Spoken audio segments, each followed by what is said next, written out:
criança amada! Segunda-feira estamos iniciando mais uma semana de aprendizado. Isto mesmo. Como foi o seu final de semana? O meu maravilhosamente bem.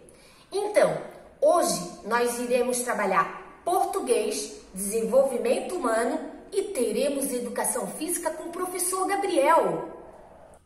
Vamos agora trabalhar as emoções. Quem não sente emoção, não é mesmo? Eu sinto. Você não sente? Eu sinto muitas emoções.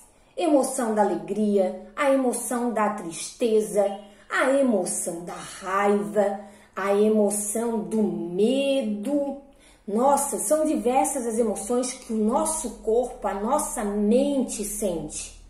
E hoje, em especial, eu trouxe esse tema porque ao ver o nosso vídeo, ao realizar o nosso vídeo para o Dia do Estudante, eu percebi que ao ver os professores, que alguns de vocês há muito tempo não vê, provavelmente sentiram várias emoções.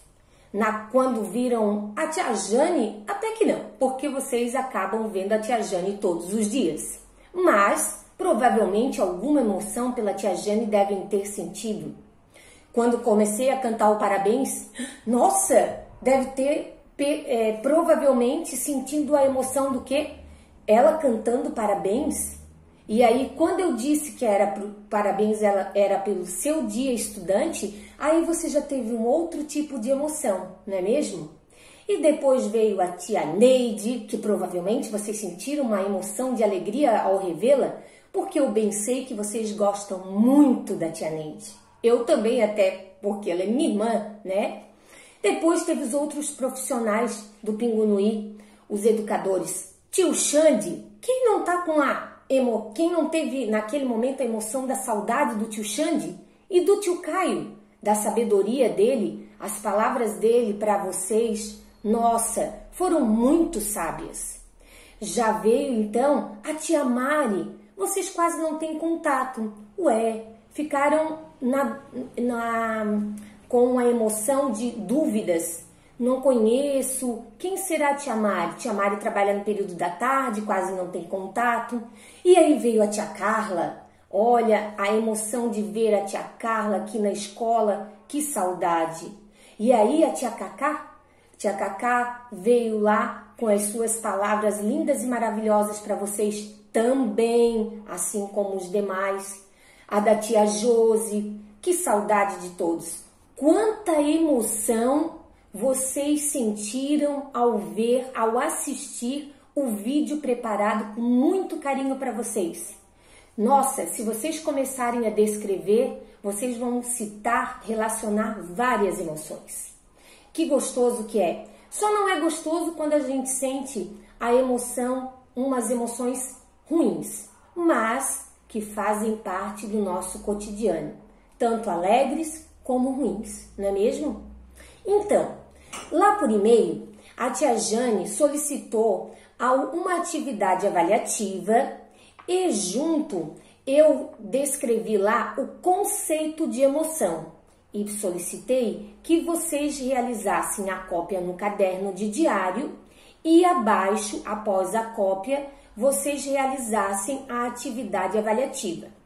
Então, lá no caderno, como conceito de emoções, vocês irão copiar que a emoção é muitas vezes definida como um estado complexo de sentimento que resulta em mudanças físicas e psicológicas, que influenciam no pensamento e no comportamento.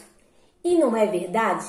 Muitas vezes a gente tem a emoção do nervosismo e se transforma em quê? A pessoa demonstra às vezes de que forma? Numa diarreia. Tem gente que fica nervosa e come as unhas. Tem gente que fica nervosa e dá gargalhada. É verdade. Eu conheço gente que quando fica nervosa dá gargalhada. E na questão também psicológica, tem pessoas que não sabem, não conseguem relevar uma situação e acaba mentalmente, ou seja, psicologicamente, não consegue trabalhar o que recebeu de informação. Logo, acaba ficando perturbado naquele momento, fala coisas que não pode falar, que não é legal, não é mesmo? Nós temos 3 tipos de emoções. A primária, que são aquelas facilmente perceptíveis pelas pessoas, como medo e alegria. Aquelas que é muito fácil de perceber, quando ela está alegre ou quando ela está com medo. A pessoa, ela deixa muito claro, é muito nítido perceber nela quando ela está com medo ou quando ela está muito alegre. Depois nós temos a emoção secundária. Não são tão fáceis de notar, como por exemplo, o nervosismo, a culpa ou a vergonha. Realmente, tem pessoas que a gente não consegue perceber que estão nervosas ou estão com vergonha, mas provavelmente em algum outro momento, sozinho ou sozinha, ela demonstra, ou por exemplo, está nervosa, mas não demonstra isso na frente da pessoa, mas vai para o banheiro, por exemplo, e se manifesta em choro, alguma coisa nesse sentido. Já outras conseguem dominar tranquilamente o nervosismo, o medo ou a vergonha. E a última é a emoção de fundo. São as não perceptíveis, não conseguimos perceber, como a calma ou a fadiga. A fadiga significa o cansaço. Elas são difíceis de serem percebidas porque estão mais relacionadas ao mundo interno do que do indivíduo e do que ao mundo externo. Então, no mundo dela internamente, ela é percebível. Já no mundo externo, eu não consigo perceber fisicamente no mundo ou só olhando para a pessoa, tá? Então, como proposta de atividade, o que a tia Jane solicitou?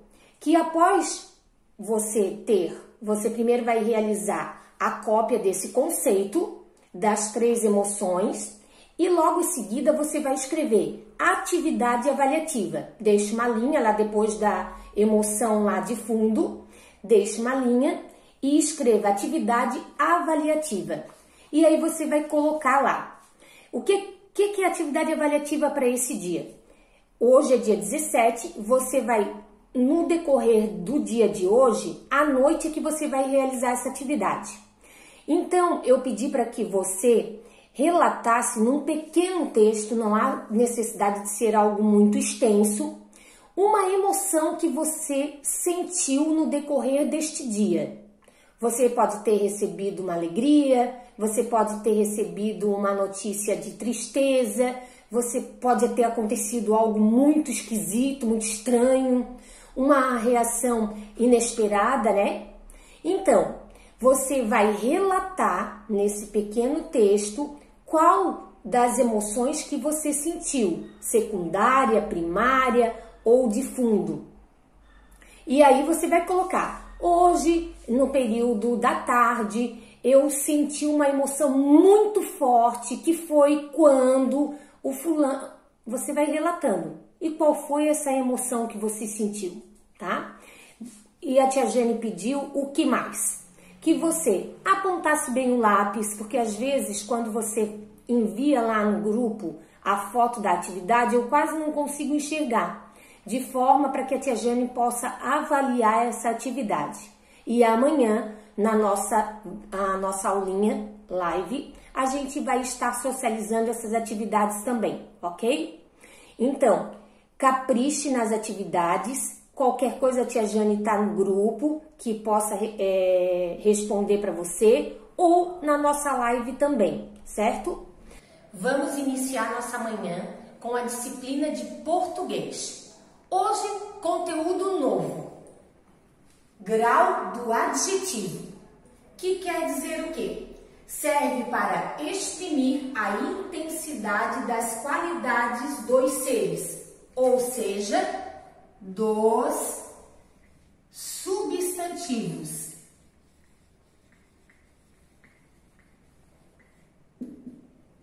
ok? E logo o grau do adjetivo, ele traz junto com ele o comparativo, que compara uma igualdade entre dois ou mais seres ou duas qualidades, que divide-se em grau de superioridade, grau de igualdade e grau de inferioridade. E por último, nós temos o superlativo, que caracteriza o substantivo de forma bastante intensa e divide-se em relativo e absoluto. Depois nós estaremos conceituando cada um desses itens.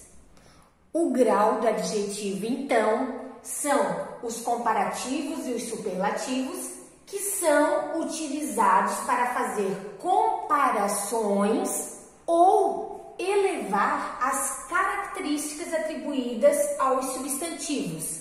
Então, vou comparar um com o outro ou elevar as características atribuídas aos substantivos. Por exemplo, deixa eu colocar aqui para você. Eu vou colocar assim: João é mais inteligente que Pedro, tá? Vamos colocar aqui: João é mais inteligente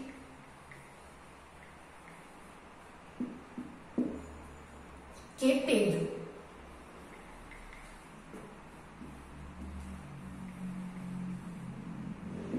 Então, aqui eu estou dizendo que João é uma pessoa.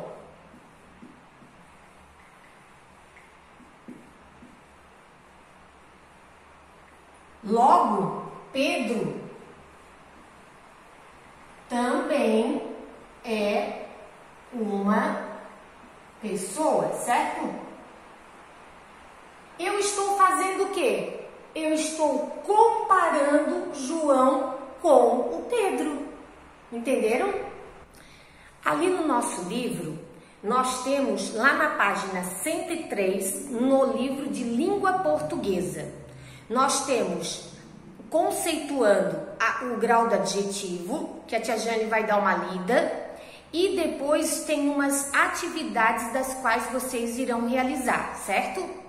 Então, o grau do adjetivo é usado para dar uma intensidade às características de um ser, que pode ser comparativo ou superlativo. Então, o grau do adjetivo nós já vimos que é dividido em superativo e comparativo.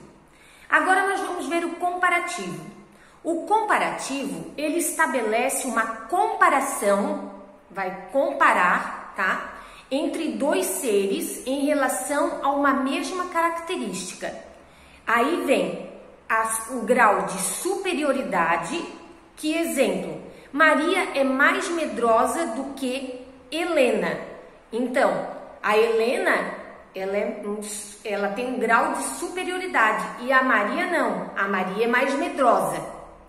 De igualdade, Jorge é tão corajoso quanto Pedro. Ali tem uma igualdade dos dois, os dois são corajosos, não é mesmo? E de inferioridade, Carlos é menos inferior, inferioridade quer dizer que é menos. Então, Carlos é menos ansioso do que Mariano. Então, superioridade de superior, igualdade, iguais, e inferioridade de inferior. E aí nós temos o grau superlativo. Serve para intensificar uma característica de um ser em relação a outros ou em relação a si mesmo. Pode ser relativo ou absoluto. O relativo, ele compara um ser em relação a outros, enfatizando a sua superioridade ou inferioridade. Exemplo: André é o mais forte de todos. Henrique é o menos forte da turma. Então, um é mais e o outro é menos. Esse é o relativo dentro do grau superlativo, que compara um ser em relação a outros. E aí vem o absoluto, ainda dentro do grau comparativo, superlativo. Absoluto, ele compara um ser em relação a ele mesmo, enfatizando uma característica. Por exemplo, essa flor é muito frágil. Então, quando eu quero dizer que ela é mais, aí ela é fragilíssima. Esse conteúdo, ao ser apresentado, ele parece ser muito complexo, né? Complexo quer dizer o quê? Muito difícil. Mas nós vamos estar, a partir de hoje, dando ênfase, trabalhando em cima do grau de adjetivo, e você, aos pouquinhos, vai se familiarizando com eles, tá? Não precisa se preocupar. Nós vamos realizar a atividade da página 133 ainda, a número 1. Número 1. Crie frases baseando-se nas ilustrações e empregando o grau comparativo. O grau comparativo é o quê? Superioridade, igualdade e inferioridade. Então, você vai criar uma frase de inferioridade. Eu tenho duas pessoas ali, um desenho com duas pessoas, um levantando um peso forte, que a pessoa é bem forte, e o outro não conseguindo. Então, você vai elaborar uma frase de inferioridade, se sentindo inferior, menos que o outro. E na página 134, continuando, letra B, você vai criar uma frase de superioridade. Olhando o desenho ali, você vai realizar uma frase. Eu sei que você é bem criativo. E a letra C da número 1, que é a última, você vai elaborar uma frase de igualdade. Por exemplo, igualdade, eu e você, igual para igual, ok? Número 2. Em que grau estão os adjetivos das frases abaixo? Numere as frases da segunda coluna de acordo com as informações da primeira. Número 1, inferioridade. Número 2, igualdade. E número 3, superioridade. Ainda estamos falando do grau comparativo. Só para lembrar. O grau do adjetivo, nós temos o grau comparativo e o grau superlativo. O grau comparativo, nós temos o grau de superioridade, inferioridade e de igualdade. Já o grau superlativo, nós temos dentro do grau superlativo o relativo e o absoluto. Então, inferioridade 1, igualdade 2 e superioridade 3. O casaco de couro é bem mais bonito que esse. Essa frase é grau superioridade, grau de inferioridade ou grau de igualdade? Beatriz é menos atenciosa que a irmã. Inferioridade, igualdade ou superioridade? O cachorro é tão esperto quanto o gato. Hoje fez tanto frio quanto ontem. Priscila é mais alta que os irmãos. Sara é menos caprichosa que Sofia. Tentem fazer sozinhos e depois, se quiserem, peça a ajuda de um adulto para corrigir, para ver se você realizou sozinho e correto. Na número 3, escreva o grau superlativo dos adjetivos como no modelo. O modelo é inteligente, inteligentíssimo. Aí você vai realizar as demais embaixo. Letra A, esperto. Joia, isso aí.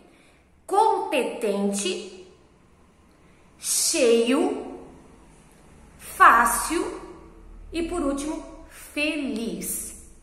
Como eu disse, não se preocupem, eu penso que com a explicação da tia Jane, vocês vão entender, e se houver dúvidas, a tia Jane está no grupo de forma para sanar essa dúvida sua, e no decorrer da semana a gente estará realizando mais atividades no sentido do grau do adjetivo, ok?